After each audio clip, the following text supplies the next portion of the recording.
हमारे दूर दूर से आए संत समाज, अतिथि, माता और बहनों, आज हम आपको रामायण अध्याय 14 से सदगुरु कबीर साहब की वाणी को रखने जा रहे हैं।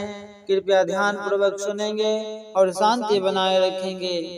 रामायण नंबर 14 में सदगुरु कहते हैं, बरसो पापी आहे गुमाने, पाखंड रूप छलो नर जाने, बामन रूप छलो बलि राजा, ब्राह्मण किन्ह कवन को काजा, बावन है सब किन्ह चोरी, बावन है को लागल खोरी, बावन किन्हो वेद पुराना, कैसहु कै मोहि मानुष जाना। सतगुरु कहते हैं, जो अभिमानी है वह बड़ा पापी है। वह अन्य मनुष्यों को भोले भाले जानकर अनेक पाखंड रूप धारण कर उन्हें छला, बामन रूप बनाकर राजा बलि को छला। छले ब्राह्मणों ने कौन सा कल्याणकारी कार्य किया? ब्राह्मणों ने ही शास्त्रों की कल्याणकारी बातों की चोरी कर, छुपाकर, अपने स्वार्थ सिद्धि में अनुकूल बातें रचकर शास्त्रों में डाली और उसे प्रचारित किया। अतः इसका दोष भी ब्राह्मणों को लगा। ब्राह्मणों ने वेद पुराणों की रचना इस प्रकार की कि लोग उन्हें किसी भी भांति उत्तम पूजनीय मानव समझे।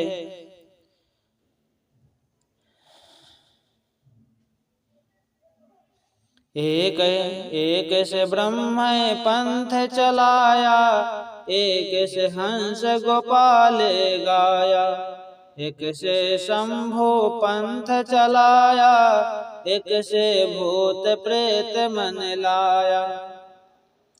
सतगुरु कहते हैं, इन्हीं व्यवस्थावादी ब्राह्मणों ने किसी एक ग्रंथ से ब्रह्मा जी को ईश्वर सिद्ध करने का पंथ चलाया, किसी एक ग्रंथ से हंस अवतार को, तो किसी ग्रंथ से श्री कृष्ण को परमात्मा स्वरूप कहकर गाया, किसी एक ग्रंथ से शिव को परमात्मा कहकर शैव मार्ग चलाया, तो किसी एक ग्रंथ से भूत प्रेत की पूजा उपयोगी सिद्ध कर उसमें मन लगाने की बात कही।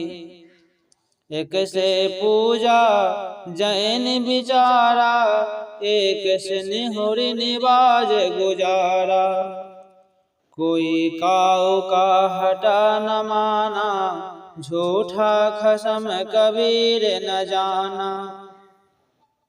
यहाँ निहुरी का अर्थ है झुककर, गुजारा अर्थात सिद्ध किया, हटा मतलब रोग निवारण, खसम मतलब स्वामी परमात्मा। जैनी व्यवस्थावादियों ने अपने एक ग्रंथ से तीर्थंकरों की पूजा और जैन मत का विचार किया। मुसलमान व्यवस्थावादियों ने एक ग्रंथ से झुक कर नमाज पढ़ना सिद्ध किया। कोई भी किसी विवेकशील का कहा नहीं माना, परंतु कबीर झूठे स्वामियों को परमात्मा नहीं मानते। जैन एवं मुस्लिम व्यवस्थावादी भी ब्राह्मणों से अलग नहीं हैं। इन लोगों ने भी सच्चे धर्म का गोपन कर अपने उल जलूल बातों को धर्म कहकर प्रचारित किया। सतगुरु कहते हैं, तन मन भजे रहो मोर भगता, सत कबीर सत है बकता, आप हैं देव आप हैं पाती, आप हैं कुल आपो है जाति, सर्वभूत संसार निवासी, आप हैं खसम आप सुख वासी, कहे तमोहि भयल जुग चारी, काके आगे काहू पुकारी। सतगुरु कहते हैं, हे मेरे भक्तों, तन मन के द्वारा सत्य का भजन करते रहो। मुझ कबीर का सत्य अविनाशी चेतन आत्मा ही परमात्मा है, अतः मैं सत्य का ही बकता हूँ। हे सत्यात्म देव, आप ही देवता हैं तथा सर्वव्यापी होने के कारण देव पर चढ़ाए जाने वाले फूल पत्ते भी आप ही हैं। सभी कुल जाति के प्रकाशक सार सत्य आप ही हैं, अतः आप ही कुल और आप ही जाति हैं।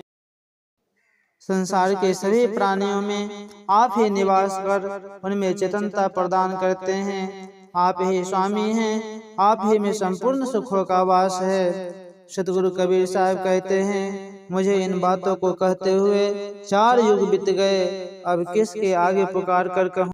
सतगुरु साखी में कहते हैं, साच है कोई न माने, झूठ के संग जाय, झूठ है झूठा मिली रहा, अहमक खेहा खाय।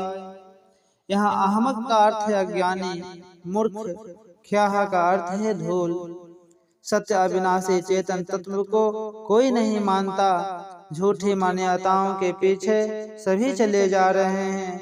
झूठे लोग झूठों से मिलकर रहते हैं। झूठी मान्यताओं में आसक्त लोग झूठी मान्यताओं में आसक्त लोगों से ही प्रेम करते हैं।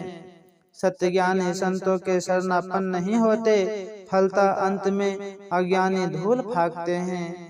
बोली गुरुदेव स्वामी की जय। बोलिए भक्त वत्सल भगवान की जय। तो प्यारे हंसजनों, सतगुरु कबीर के पावन संदेश को आज हम यहीं विराम देते हैं। आगे हम पुनः आपके सामने रामायण अध्याय 14 को लेकर आएंगे। तब तक आप स्वस्थ और खुशहाल रहें, यही सतगुरु से कामना है। बोलिए गुरुदेव स्वामी की जय।